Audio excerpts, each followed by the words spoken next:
Hello दोस्तों, आज हम जैन धर्म के इम्पॉर्टेंट पॉइंट्स को कवर करने वाले हैं। सो चलिए स्टार्ट करते हैं।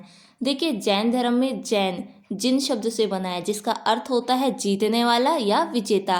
देन पूछा जाता है जैन धर्म के संस्थापक कौन थे, तो कौन थे? ऋषभ देव, और यही प्रथम तीर्थंकर भी हुए। जैन धर्म में टोटल 24 तीर्थंकर हुए। वैसे तीर्थंकर क्या होता है, तो प्रमुख, प्रधान, लीडर, नेता या अधिष्ठाता भी से कह सकते हैं। हमें सभी 24 के 24 तीर्थंकर याद नहीं करने हैं, बस इनमें जो मेन है उन्हीं को ध्यान में रखना है। जैसे कि प्रथम तीर्थंकर पूछा जाए तो ऋषभ देव, जिनका प्रतीक चिन्ह है बैल या वृषभ। दूसरे तीर्थंकर भी पूछा जाता है, जो कि हैं अजीतनाथ, इनका प्रतीक चिन्ह है हाथी।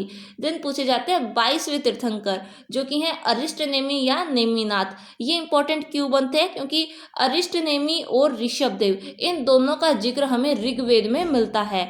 देन पूछे जाते हैं 23वें तीर्थंकर, जो कि है पार्श्वनाथ, जिनका प्रतीक चिन्ह है सांप। और 24वें तीर्थंकर, जो कि सबसे इंपॉर्टेंट है, महावीर स्वामी, जिनका प्रतीक चिन्ह है शेर या सिंह है। महावीर स्वामी का जन्म 540 बीसी में कुंडग्राम वैशाली में हुआ, जो कि बिहार में स्थित है। इनके पिता का नाम सिद्धार्थ था। याद कीजिए, गौतम बुद्ध के बचपन का नाम भी सिद्धार्थ है, तो इन दोनों में कंफ्यूज नहीं होना है। देन सेकंड, इनकी माता का नाम त्रिशला था, जो कि लिच्छवी नरेश चेतक की बहन थी। इनके बचपन का नाम वर्धमान। देन इनकी पत्नी का नाम यशोदा, और गौतम बुद्ध की पत्नी का नाम क्या था? यशोधरा, जबकि इनकी पत्नी का नाम क्या है? यशोदा। देन पुत्री का नाम प्रियदर्शनी और दामाद का नाम जामिल था।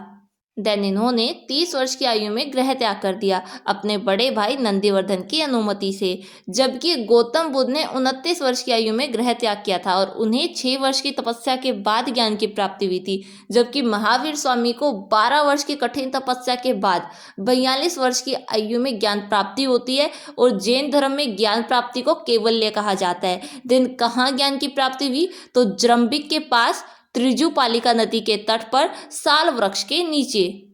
कैवल्य के बाद इन्हें जिन, अरहत और निग्रंथ नाम से जाना गया। जिन का अर्थ होता है विजेता, अरहत का अर्थ होता है पूजने योग्य यानी पूज्य, और निग्रंथ का अर्थ होता है बंधनों से मुक्त यानी बंधनहीन। इनके जो अनुयायी थे उन्हें निग्रंथ ही कहा जाता था। पूछा जाए महावीर स्वामी के प्रथम अनुयायी कौन थे, तो इनके दामाद जामिल। प्रथम जैन भिक्षुणी कौन थी? चंपा, जो कि राजा दधिवाहन की बेटी थी। इनके उपदेश प्राकृत या अधमगधी भाषा में होते थे, जबकि गौतम बुद्ध के उपदेश पाली भाषा में होते थे। जैन धर्म के 3 रत्न हैं, सम्यक ज्ञान, सम्यक दर्शन और सम्यक आचरण, जबकि बौद्ध धर्म में भी 3 रत्न ही थे, बुद्ध, संघ और धम्म। देन जैन धर्म के 5 महाव्रत, जिन्हें आपको ध्यान में रखना है। फर्स्ट, अहिंसा, जिसे गांधी जी ने सबसे ज्यादा फॉलो किया। सेकंड, सत्य मीन्स झूठ ना बोलना। थर्ड, अस्तेय यानी चोरी ना करना। फोर्थ, अपरिग्रह मीन्स जितना हमें चाहिए बस उतना ही रखना, एक्स्ट्रा स्टोर ना करना। 23वें तीर्थंकर पार्श्वनाथ तक यही 4 महाव्रत हुआ करते थे, लेकिन 5वां महाव्रत ब्रह्मचार ये महावीर स्वामी ने ऐड किया।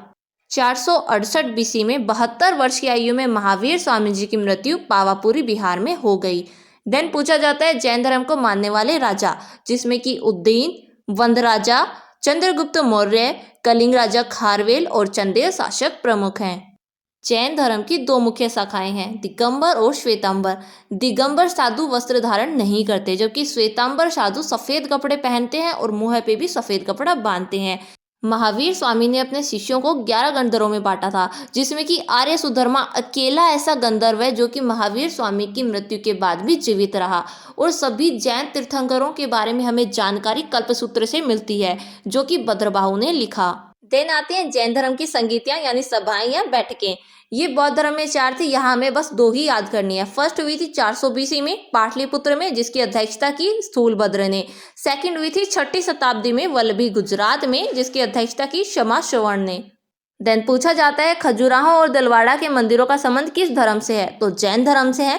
खजुराहो के मंदिर एमपी में स्थित है, जिनका निर्माण चंदेल शासक द्वारा करवाया गया, और दिलवाड़ा के जैन मंदिर माउंट आबू राजस्थान में स्थित है, जिनका निर्माण चालुक्य सोलंकियों द्वारा करवाया गया। इसके अलावा कर्नाटका के श्रवण बेलगोला का संबंध भी जैन धर्म से है, ये हमें याद रखना है। और एक मोस्ट इंपॉर्टेंट पॉइंट, जैन धर्म में शरीर त्यागने या मृत्यु प्राप्त करने की एक विधि होती है, जिसे बोला जाता है संलेखना विधि। इसमें व्रत द्वारा या उपवास द्वारा शरीर का त्याग किया जाता है, और इसी विधि से चंद्रगुप्त मौर्य ने अपने शरीर का त्याग किया था। और एक लास्ट पॉइंट, आजीवक संप्रदाय गौशाल द्वारा चलाया गया, जो कि महावीर स्वामी जी के ही शिष्य थे। और इसी के साथ ये हमारा टॉपिक अच्छे से कवर होता है। मिलते हैं नेक्स्ट वीडियो में न्यू टॉपिक के साथ। Thank you. जय हिंद।